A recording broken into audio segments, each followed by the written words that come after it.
So if you just join us, we're talking to Drew here. We started with Back to the Future, but we're gonna cover some other films too, and so this will be a unique episode because it's not like actually about one film. It'll be more like a medley. Yeah. It's like a medley episode. Sure. Another episode of the Family Movie Time podcast, and we're here with. Are we live? We're here live with Drew. In the moment here, we're going to talk about live action, family-friendly movies. We'll try to narrow it down to one, but I want to get your favorites through the years. But if you could narrow it down to like one live action, family-friendly movie, this is like rated PG to PG-13, but preferably like G to PG. Is there something that comes to mind that you would say you learned something from it, or if you had children of your own or relatives that were younger than you, would you show them this movie maybe? Okay, I would say Back to the Future. Certainly the first one. You can get into the whole trilogy, but the first one changed my life when I was a kid, so I think everyone at some age should watch that movie. It's so good.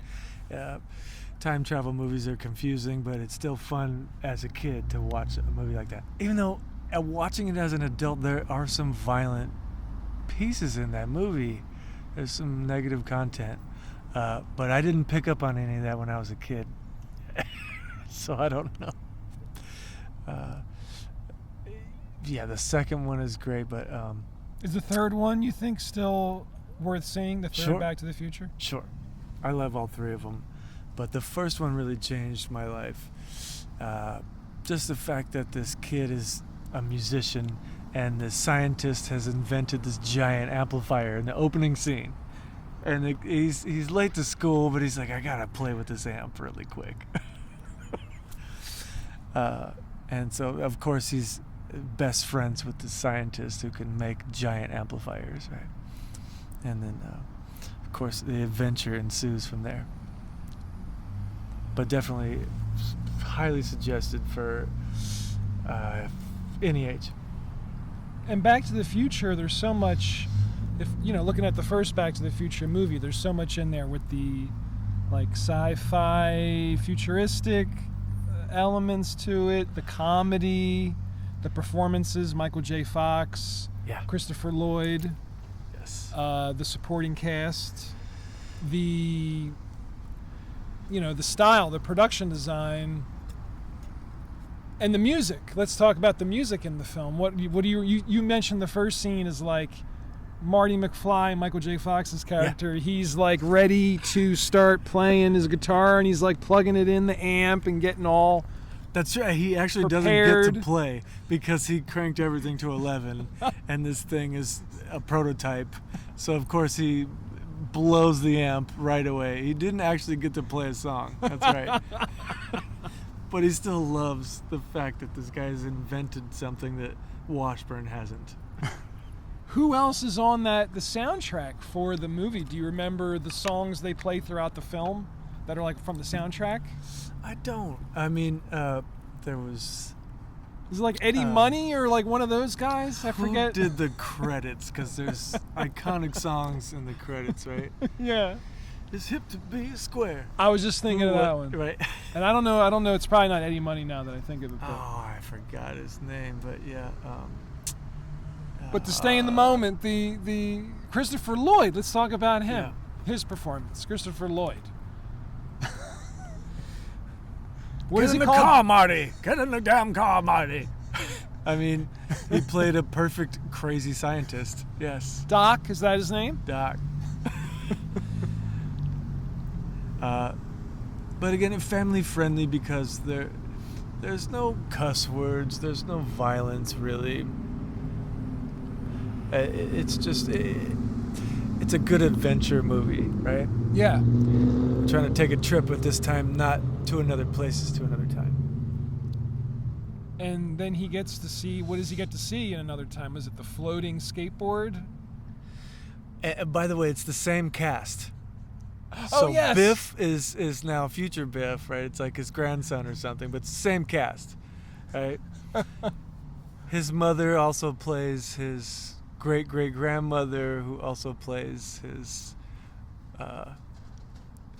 anyway, Yeah. the same cast in every film. Yeah. Or time period. Mm-hmm. Time period, yeah. And then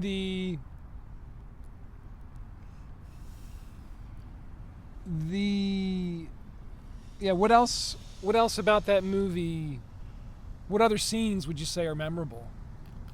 Well, when they go to the diner, and instead of like, okay, this movie came out in the 80s, there were 50s diners. And, you know, I grew up in the 90s, and I remember 50s diners being a lot of fun.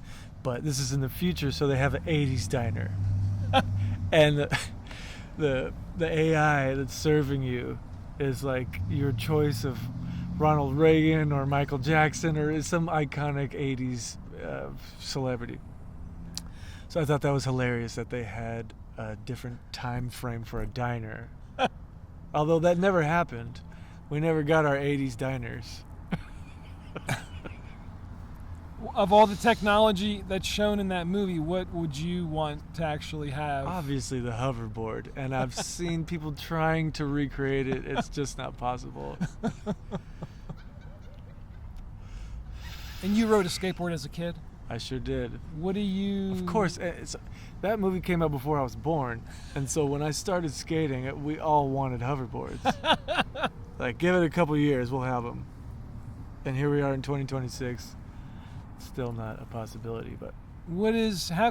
How could you describe the experience of, like, skateboarding as a young person to people who maybe didn't ride a skateboard in their life?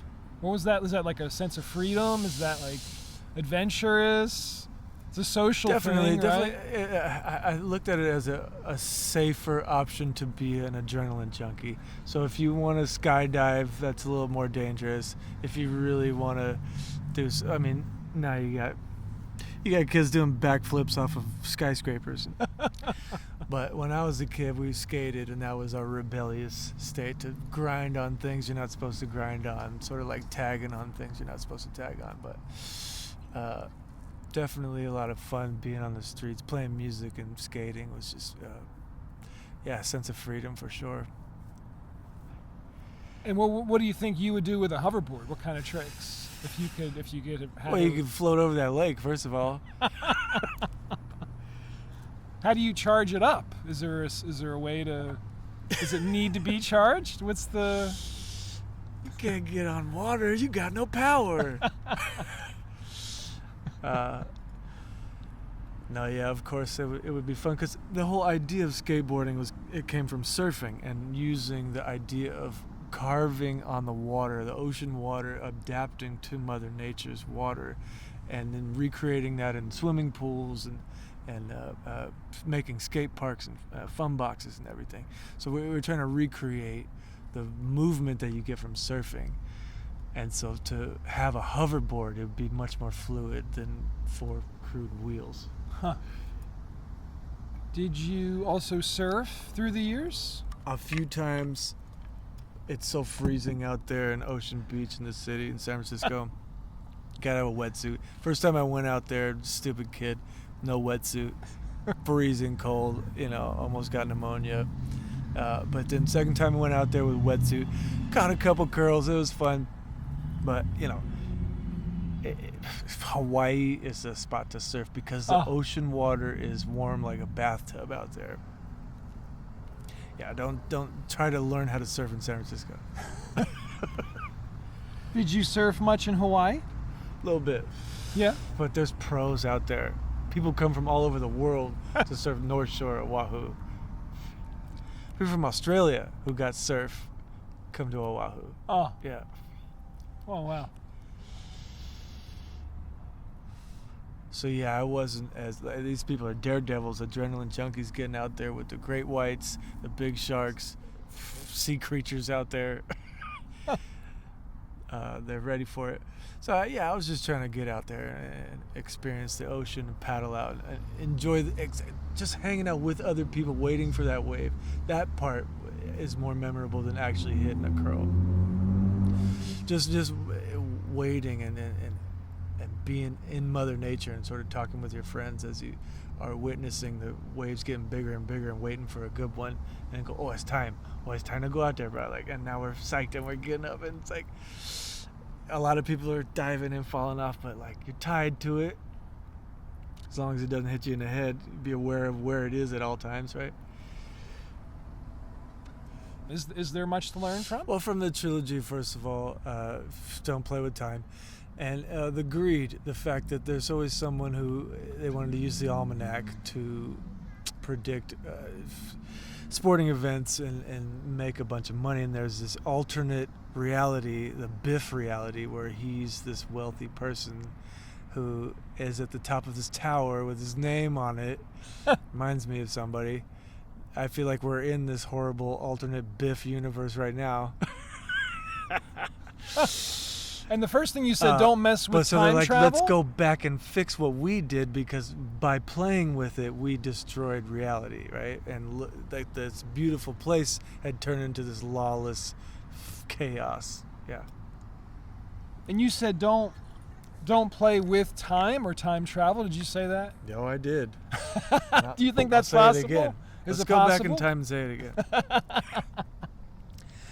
I don't think it is possible. I've heard about quarters of atoms, splitting atoms as far as sending them through tubes at incredible speeds to the point where they split into quarts. But one of the quarters will show up before the atom has split. And so there's some sort of playing with time travel there. I've seen studies about quartz. So I sure hope that people don't get good at it and start actually manipulating time, because that's when it all falls apart. We don't want a Biff reality. Now, it's not a live action movie, but to break one of my rules, just to talk a little bit, These are your rules. I know. For movies you learn from, there's a movie called Fantastic Planet. Yes. It's an animated movie. It's a French movie. Yeah. We talked about it before. You 70s. said, yeah, it's made in the 70s, and you saw it in your 20s? That's right. And you felt like you learned something from it? So we could talk about that one a little bit. Big time. So, and again, I don't think there's any violence. There's certainly not any cuss words or anything. No nudity. No nothing adult in that film. Totally family friendly, although it is heavy subject matter. Yeah. Right. So it focuses on humans being abducted by aliens who are much, much taller and bigger than us. We're talking like 300 feet tall compared to the size of a human, and treating humans as pets. We're sort of hamsters to them. So they put us in cages. We got collars. They can make us do little dances, and they give us little pellets. But humans escape their cages and find themselves in bushes in this alien planet and rediscover human practices, their language, their food, everything, the music. So that movie really affected me as far as like, don't mistreat your pets or animals in general, because what if you were the pet? But because we're sort of top of the food chain on planet Earth, we don't have that concept of what if we were the pets to something bigger and smarter than us. Yeah, and there's even practices. These aliens are plugging into weird organic technology. It's so alien. It's so strange. Like, what are they doing? They're like communing with each other through some psychic cyber organism. But that must be what animals look at us doing when we're on our phones, right? So yeah. It's a good movie to change your perspective of what if you were on the other side? What if you were an animal? What's that Ziggy Marley song, Dragonfly? Dragonfly? How do the lyrics go? It kind of relates to this, right? Like, he says, Mr. Dragonfly, you must be wondering what type of creature am I? As the insects are wondering what humans are. I think Ziggy was wondering what these insects were about, but he's like, hey, maybe they're wondering what we're all about too. Don't underestimate the intelligence of a smaller living being. well, Well, I know it's not a favorite of mine, I will admit. However, I know it's a favorite of yours, The Princess Bride. Ah, yes. Can you talk about that one? That movie's just fun. I tell you, anytime I'm sick, the kid in the opening scene is maybe 10 years old and he's sick. And he's got the cold, whatever, maybe a flu, influenza. And his grandpa stops by to read him a book, and he's trying to play Atari. He's playing old video games. And he's like, what is that, a book? Are you kidding me? That's boring. But then he ends up getting really into it, and the grandpa's like, oh, I can stop now. And he's like, no, keep reading. So as he's bored of the book with technology and TV and video games and all this really stimulating entertainment, all of a sudden you find him getting involved in this novel. So as I'm watching the film, I remember being a kid and really getting into a novel, especially when I was sick. So it's fantastic whether you're ill or not. What books did you read as a kid that you liked the most or that were memorable? Tolkien, J.R. Tolkien, Hobbit, Lord of the Rings. Yeah. I've read those several times when I was a youngster. Those are just fun fantasy movies, right? Yeah. Oh, sorry, fantasy novels. Did you like the Ended up movies being too? movies. Everyone always says the book is better because when you read a novel, your imagination creates that map, creates that the look of a door for an elf or a dragon or whatever it is, and you can kind of use your own personality to fit the story. Now, when there's a film, that's the director's interpretation of it. It's exactly like someone who read the book and has their interpretation. The director is doing that. But then when you watch the film, it's sort of given to you. You don't have to imagine any of these places or characters. It's just handed to you. Wow. So The Sandlot, I know that's one of your favorites. Yeah. Can you talk about that movie? Don't chew tobacco when you're a kid. It's so terrible. I remember trying that before seeing The Sandlot. I wish I had learned my lesson from that film. Because not only are they kids chewing tobacco, but then they get on roller coasters. So either one of those things would make you vomit. But they double down.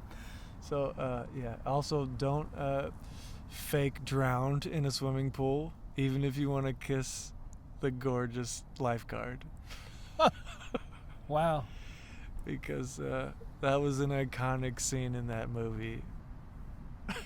I remember that now, yeah. Yeah, that's I think he actually can't swim. So he really did jump into the deep end knowing that the lifeguard would come get him so that he could kiss her. And you find out at the end of the movie they ended up getting married and having kids. Wow. So and baseball. what is the message there? I don't know. Maybe you should do that. It's yeah, it's a mystery. Baseball. Did you play baseball as a kid?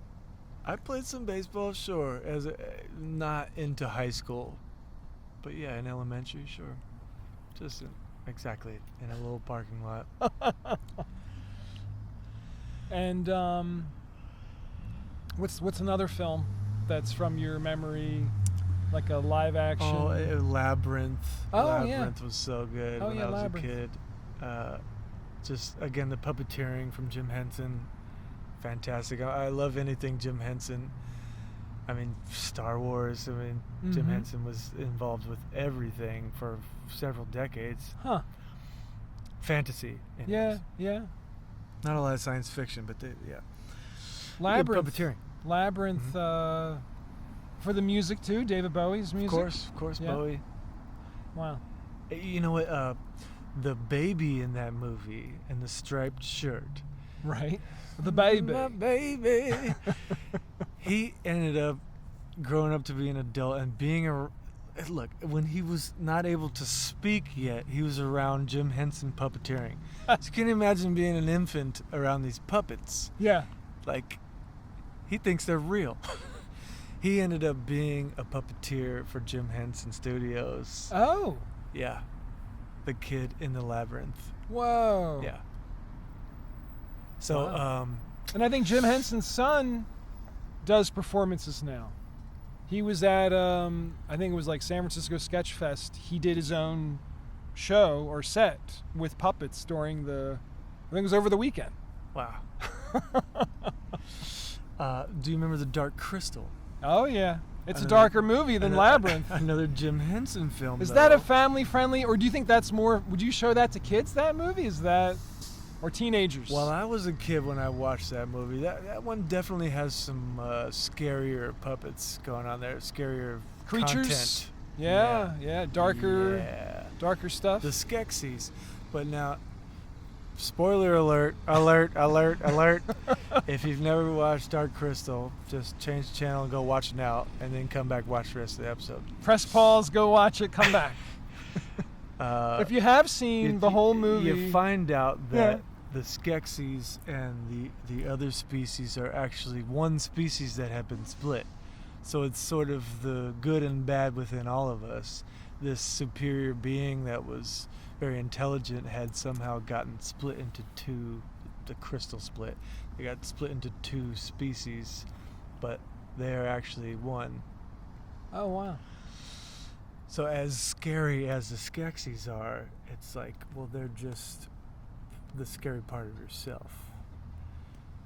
They're not just some evil group of creatures. Huh. They're sort of the antagonist within all of us. Yeah. Wow, that's deep. Yeah, it is. Whoa. I don't think I gathered that when I was 11, first time watching that film. But it's fantastic when you understand the purpose of the director and the writers and everyone who's putting together the screenplay. Like, they're trying to teach people something with this, you know? Yeah.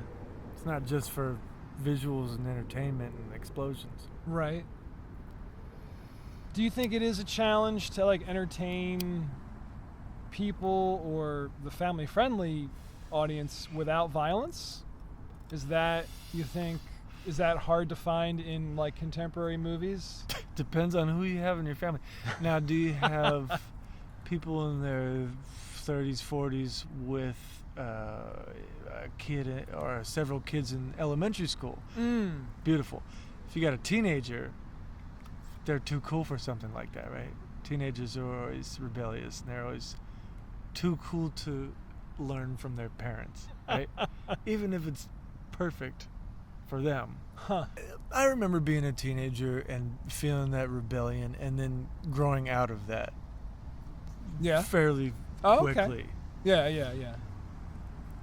I suppose some people just stay into that rebellion on into their 50s. Maybe. But I grew out of that, Yeah. Have you seen the movie Sing Street? It's an Irish film. It's a music movie, and it is a movie about younger people, young adults, I would say. I think, what are they in, like middle school, high school? But you haven't seen it. Anyway, is there another film that you can think of that would be in the category of the family-friendly live action movies from your years? That you haven't already covered? Well, now I gotta think. Favorites of yours, yeah. Favorites of yours, or ones that were memorable. I mean, in your other episodes. But you can mention whatever else comes to mind that we haven't mentioned now.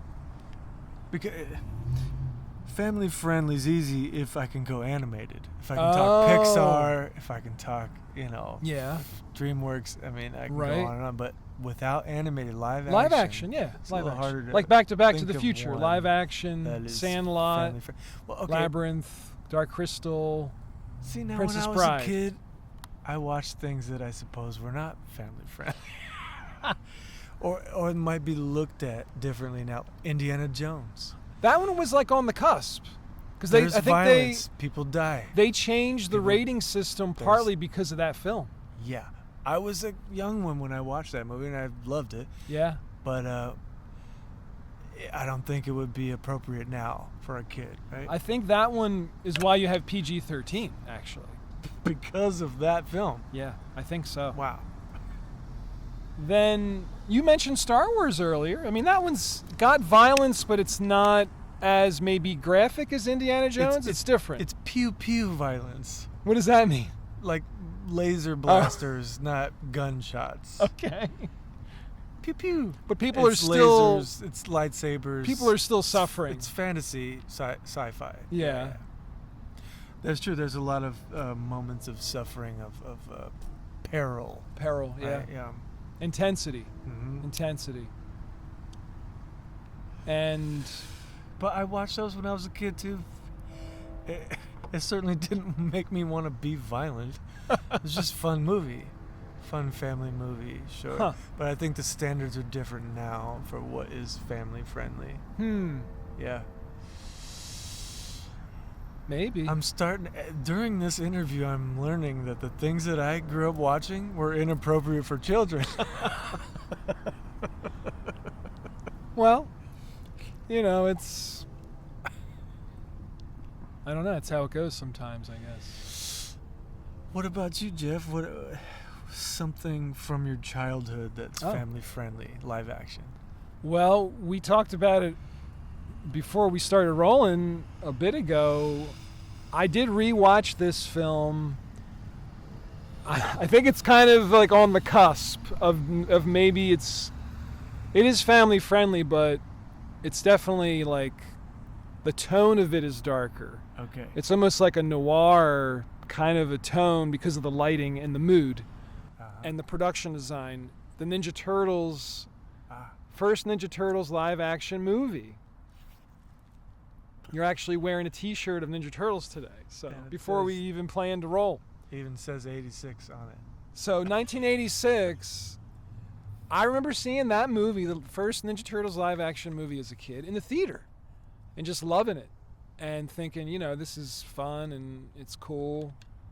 Rocky, the first or second or one of the Rockies, is probably the That's family friendly? well, I think I did. Boxing movie? I saw them as a Where they kid. beat each other to death? I saw them as a kid. I That's guess good for the family. that was not the most family friendly, but I think the first one's PG though. Is it PG-13? Back then it was, yeah. Would it be rated R If now? they released it now, it'd be R, right? Oh, probably. So much blood. Yeah. I think I did watch The Sandlot as a kid, but when I tried to rewatch Let's go back to Sandlot. I didn't really like it as much. But as a kid, I liked it. Now, why didn't you like it when you revisited it? I don't know. It just seemed. I guess was annoyed with the characters. Okay. I didn't really have the patience to watch their bad behavior again as an adult. I think that's what it was. You're like, go home, do your homework. What are you guys doing? Playing But baseball. no, E.T. I remember seeing that at some point as a kid. Extraterrestrial. E.T. was a cool one. Not too much violence in that one. A lot of product placement, I remember. A lot of product placement, but a fun movie. Yeah. I think I saw that, or I had a VHS of that or whatever. Well, and similar to the French film Fantastic Planet, Fantastic the animated Planet, one, yeah. just the idea of these aren't aliens who are trying to abduct us or harm us, but maybe it's some animal that needs us to protect it. Yeah. Even though they're far more intelligent, they're not violent. And Right. this kid is more in tune with protecting this alien than the adults want to capture him and do tests on him. And it's really scary when I was a kid watching E.T., seeing them capture the alien. Oh, yeah. It was really terrifying. The experience of seeing the kid-friendly movies when I was a kid myself, it would be mainly in the movie theater, actually. I mean, I VHS later, but it's interesting, the experience of it, to go to a movie theater to see it, was more like an event, like going to a concert. Whereas the VHS experience, watching it at home, your home entertainment version of it, I mean, it still had its fun, and it was still enjoyable to watch it with other people, but like it wasn't the same as the theater, you know. Right. So I think about that too. So I agree. When you're in the theater, everything that is a surprise, everyone has that surprise at the same time. So you're having a shared experience. Yeah. When something is funny, everyone laughs at the same time. When something is ominous and there's in anticipation, sort of something about to happen, everyone is feeling that tension at the same. You're sitting with maybe your friends and then also a lot of people you don't know. Right. Yeah. And so as a society, it's good to sort of go through that roller coaster together. It's more fun. Yeah. The Home Alone 1, I really don't like that movie now, but as a kid I remember watching it a lot. I tried to watch it over the holidays again, but Jeff, I couldn't get through it. You know, every time you say I don't like something, I'm going to have to dive into this. Why don't you like Home Alone 1? I mean, at this point, seeing it again, like, why I couldn't get through it, why I couldn't watch the whole thing, you mean? Like, I don't know. It was just too goofy with the pranks and all the violent stuff. It was too much. That's what I love about it. It was such a, like, Looney Tunes criminals. The bad guys were so cartoony in their criminal behavior, and there was like sound effects when they slipped on the ice. It'd be like slipping on a banana. Yeah. It was so slapstick like Slapstick, that. yeah. I appreciated it for that, as opposed to the most recent Home Alone movie, where the criminals are actually not bad guys and everyone's like actually nice. It's like, well, no, we want I didn't even see that. The kid is like kicking ass and protecting the house when these cartoon criminals come over trying to rob the house. That's the best part about the movie. Yeah. And the way they've recreated it in Home Alone 4 and 5 and 6, they lost in my opinion, they lost that whimsical nature of the first one. Yeah. I think another, like I enjoy another holiday movie, I guess these days more, How the Grinch Stole Christmas with Jim Carrey. Yeah. Well, he's such an animated that one is being anyway. Yeah, I would go with that one for like a holiday season movie. I think he was supposed to be a cartoon, but was born a human. He identifies as a cartoon. So for him to do the role of Grinch was so perfect. Like, he was born to do that role. Yeah. Not to mention, he grew up with Dr. Seuss books like I did. So it was part of his childhood as well. So imagine whatever childhood book that you grew up with and then being asked, do you want to be this character from your childhood book? Yeah. Yeah. I just saw, doing research for the podcast, I didn't know they really even made film versions of this book that I did read as a kid, Bridge to Terabithia. Did you ever read that as a kid? No, I didn't. I read it as a kid, but I didn't know they made movies into it. Later on, and I got to see there was a made-for-TV version from like the 80s. I watched that. This is for the podcast, just doing research. And then there was another version like 2005 or 6 or something. And those were pretty cool film versions, I thought, of the book. Okay. Yeah. But I'm trying to think what else as a kid. I know the Muppet movies here and there. I don't remember if I saw Jim Henson. Yeah, most of them, but definitely like the early ones. We talked about a few others. Dude, Yoda. That's Jim Henson puppeteering. Yeah? He did Yoda? Sorry, I didn't mean to interrupt. But that's all right. Iconic characters like that. Now, are you a big Star Wars fan? Do you like the old ones, the new ones? I grew up with Star Wars. Look, I think I'm on the same page with everybody. The original 3 were so fantastic. The episode 1, 2, 3, I'm not a big fan of. The writing was not my favorite. The acting, yeah. But then, up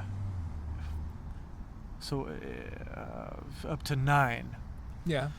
up to episode 9 with Ray. I think those are great. Oh. I think those are fantastic. I really love the new ones. Not as much as I love the 70s and 80s ones. Because Jim Henson. Because there was some realness. They didn't use as much CGI. There was puppeteering over computer-generated images. Do you think they should experiment at some point and just do like a Star Wars movie just with puppets? Like all practical effects and things that were built or whatever, real puppets from people like behind the scenes doing it? I would love that. And again, I would love a documentary about the puppeteers themselves. Oh. Because do you know how they have to be like contortionists to be hiding under a table and sort of have their arm up backwards like this and making it talk? Yeah. And acting upside down and backwards. Yeah. I mean, these puppeteers are underappreciated. Oh. Yeah. You know, puppeteering, I wanted to mention Mystery Science Theater 3000. Oh, where again, they had to do comedy and puppeteering. The robots, right? Did it make you ever go and watch the movies they were watching on your own, like without their... Did you ever want to go see the actual movie? I have. Sometimes I'm like, shut up, stop making fun of this. I'm watching this movie now. But the whole premise is we find the worst movies ever and make fun of them. Right. But sometimes they're actually good movies. Jack Frost is my favorite Mystery Science Theater 3000 movie because it's actually a good movie. And then they add comedy. Yeah. Oh, wow. Oh, okay. Uh-huh. So foreign film, they don't have the Hollywood formula. Right. I love that. Just it's so refreshing to see anything that's not Hollywood, because there's the same arc, the same hero and villain, and success and failure. There's the same arc, sort of formula to make a Hollywood movie. Huh. But when you see something from France, for instance, right? Yeah. They have a different way of storytelling. Yeah. Yeah, so these are all films that either make you feel good or make you learn something. Yeah. Or both. Or both, yeah. Here. Wizard of Oz. Yes, no, maybe. Sure. A favorite over the years? I mean, and I love how they pretended like they couldn't do it in the beginning. It's all black and white in the beginning. And then all of a sudden she goes into Oz and the color is on the screen. There's greens and blues and reds and it's vibrant, and it's like no one had ever seen that in the movie theater before. So that film is so iconic just for the cinematography and the way they did it, let alone the story and screenplay. Now I have to ask you, since it's a contemporary film, both of them, part 1, part 2, the Wicked movies, did you see them? I have not seen those. No. I saw the first good? one. I saw the first one. It was fun. I didn't get to see the second one Jeff, yet. if you tell me it's good, I'll watch it. Oh. When things are too popular, I try to just be like, I'll let it settle, and then I'll It's watch a musical. Do you like musicals usually? You know what? I love movies. I love music. I am not a fan of musicals. What is that about? What about Singing in the Rain? You ever see that one? Sure. Do you like that one? It's old-timey. I don't know. Something about it's that old and I like it. When it's really old like that, I'm like, that's fun. But how about my mother used to love musicals like Bye Bye Birdie and all that, so I got pretty tired of it when I was a kid. Yeah. What about Chitty Chitty Bang Bang? Chitty Chitty Bang Bang. Did you see that as a kid? I tried to show my girlfriend that recently, and I was like, I remember when I was a kid, there's this magical car and it can fly, and you don't see that thing until like the last 5 minutes of the film. So we're watching the whole thing, and I'm like, is this the same movie I watched? But that last 5-10 minutes of the movie stuck with me when I was a kid. Yeah. How about Mary Poppins? Mary Poppins, yeah. She had her magical briefcase where everything could just come, with a couch and all kinds of things would come out of that briefcase. That was pretty impressive at the time to have the set, but there's like a hole underneath the set where you can pass things through this briefcase that's sitting on the floor. Yeah. How about The Sound of Music? Oh, Sound of Music. What some comedian was like, bad at being a nun, but good at having fun with kids. The Sound of Music. How about The Never-Ending Story? Well, they did a second one and a third one. I thought they were going to keep making a fourth and a fifth and a sixth one. You wanted them to keep making never-ending stories? Well, because it doesn't end. No, the first one was so good. Another deep, heavy scene when the horse dies. Yes. The horse like drowns. That's intense. I think it made me cry when I was a child. You know what Oh, wow. I watched that. Like, I have a connection with animals. I love animals. Yeah. That broke my heart. I see all these war movies, like people sword fighting, and then I'm like, yeah, they died, whatever. But I see a horse dying, it like broke my heart. Oh. It really messed with me. So Oh, to wow. this day, I can't watch that movie. Oh, wow. All right.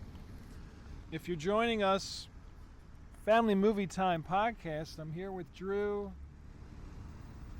The holidays just passed, the holiday season, and the movie It's a Wonderful Life would be a holiday film. That's a classic. What It's also family friendly. family friendly? What would you say about that film? So that one really affected me in so many ways. I was just talking about the butterfly effect and how if he wasn't around, everyone is having a terrible life. So It's a Wonderful Life really should be titled, If You Weren't Around, Everyone Has a Terrible Life. Because he's sad and he wants to leave, and he doesn't understand that his kindness and the things that he's done for his family and the community, everyone in the whole neighborhood, he's lifted so many spirits up, so many families up, that he was being selfish by thinking, oh, I'm not going to have what I want or everything that I dreamed of, instead of understanding, like, if you weren't around, all of these other people would be so much sadder. So he at the end of the film, he gets it. I need to be here because I help people, instead of being like, oh, I don't get to have my bigger house or a big giant turkey for Christmas, right? It's not about that. It's about the way he's affected people. And I tell this to all of my friends on their birthday. I say, this isn't about you getting 1 year older. I say, this is about the day you were born. We're celebrating whether you exist or not. If you didn't exist, think about all the people who you've helped in your life. If you didn't exist, all those people wouldn't have been helped. So we're celebrating the fact you exist on your birthday. Same thing as It's a Wonderful Life. It's such a sad movie for the holidays. It is. But that message is really deep, and I think everyone needs to know that entering winter, as Christmas movies are films as we're entering the beginning of winter. Getting a good mentality, loving, help the homeless, do what you can, be kind, because it's about to get cold and dark and hardships, right? But do we appreciate the spring and the summer of life? Well, I do. Would we appreciate it as much if we didn't have the winter? Ah, my friend, good point. Now, I had a band named Solstice. And are we running out of time? No, you got it. My friend Melvin Smith, rest in peace, buddy. We came up with the name Solstice. It represents summer solstice and winter solstice. And if we didn't have winter solstice, then we couldn't enjoy summer solstice. So it really is that symbiosis of going through the hardships of winter to enjoy summer. And again, fall and spring, sort of in between, entering winter, entering summer. But crops are growing in the summer. Plants are growing, the birds are chirping, everything's alive and flourishing. Summer, plants start dying, You don't hear the birds chirping anymore. It's a lot quieter and colder and darker, and it's hard to survive through the winter, especially if you're not a human. So we named it solstice, S-O-U-L, solstice. So when it's like you're going through something bad, appreciate that you're going through that bad thing, because you're going to learn from that, and when good times come around, it's 10 times better. You mentioned, playing music in a band, playing music throughout your life, right? What do you think for young people, what can music do for them if they decide to learn an instrument, to sing, to write songs, to play in a band, to try to start a band and just do solo music? What would you say about that? Let me go Benjamin Button on you and go backwards. Like right now, I think if you're an adult and you have music ability, you have the responsibility. If you have ability, you have a responsibility to share your music. Hopefully you're lifting people up. Maybe you're just teaching people something with your lyrics, or just trying to soothe people when they're stressed out. Oh, or even getting people excited when they're bored. I guess that's part of it too. But yeah, definitely if you have the ability, you have the responsibility to get your music out there. Now, let's rewind back to the beginning. If you want to get started in music, find something that you love, a band or an artist that you love, and then just play along with that album that you have, however you listen to music, streaming or vinyl, and feel it and understand it in a different way. Because once you learn how to play a song that you've been listening to, you will listen to music in a different way after that.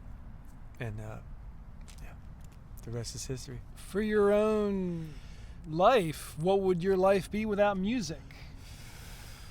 Nothing, nada. Be empty. So I can't imagine it. Be nothing. Be so. And I see people who don't have music in their life. And not only, you don't have to be a musician and play an instrument to appreciate music and maybe sing in the car or sing in the shower or something. Like everyone has vocals. You can be part of music without being in a tour or anything. But I would say keep it in your heart. Make sure you don't sell out and join the bandwagon of pop garbage, because there's a formula to make money from music, and don't join that craziness. Music is art. Like, think of it as painting. Like, do you want to see something that looks identical to like a portrait? Is that fun, or do you want to see something more abstract? Is that more fun to see a painting? So think of that when you're writing music, when you're becoming a musician. Be an artist. Own your own art, and don't let any record company take it from you. Back to the Future, that opening scene, and Marty, we forgot to mention, he is in a band in Back to the Future. That's right. That is part of the storyline. We never get to see the band play, but that's right. The character is in a band. That's right. But don't we get to see Marty's band play? I feel like they start to play and there's something goes on When with he the goes sound. Back to the 50s, he's playing some blues music, right? Yeah. And then someone gets on the phone and says, "You have to hear this." So they're kind of crediting Marty McFly for inventing blues rock and roll, right? Oh, wow.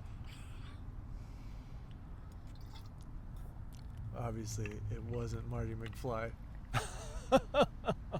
If you could pick one movie that is Back to the Future, like one movie that you watched a lot, like before teenage years, is that one of them that's like up there for family friendly, like live action movies? Yeah, like not only was it fun to watch the first time, but I definitely watched that one over and over again. If it was ever coming on TV on some, because before streaming, Yeah. it would have to be like, oh, it's coming on at 8. You have to be ready, get some popcorn ready, and watch the film when it comes on. Yeah. Wow. But I've definitely seen that film many times and never got bored of it. Yeah. If you could give suggestions or words of encouragement to filmmakers around the world, whether they're famous filmmakers or whether they're independent filmmakers, whatever they're... Well, I'm not a filmmaker. You are. But but I mean, what would you say to them? What kind of movies do you think would be helpful for people to watch? Or well, let me bring up Taika Waititi. He's from New Zealand, and I remember watching the Flight of the Conchords, the show that he directed back in 2001. I think he started directing, and it was nobody watched that show. I love it. I love the band, but it wasn't high in the ratings or anything. And now Taika Waititi is not only doing Marvel movies, he's done 2 already. He's also working on the new Star Wars film, Episode 10. Oh, wow. That's Taika is directing and writing it. So just the fact that he comes from a small country, small budget, unknown, not respected in any way, but has become this superstar in directing film because he kept with his style. He kept with his humor and his storytelling. It's just so beautiful. So he didn't try to assimilate with Hollywood and try to do the Hollywood formula. He kept his own New Zealand way of directing. Yeah.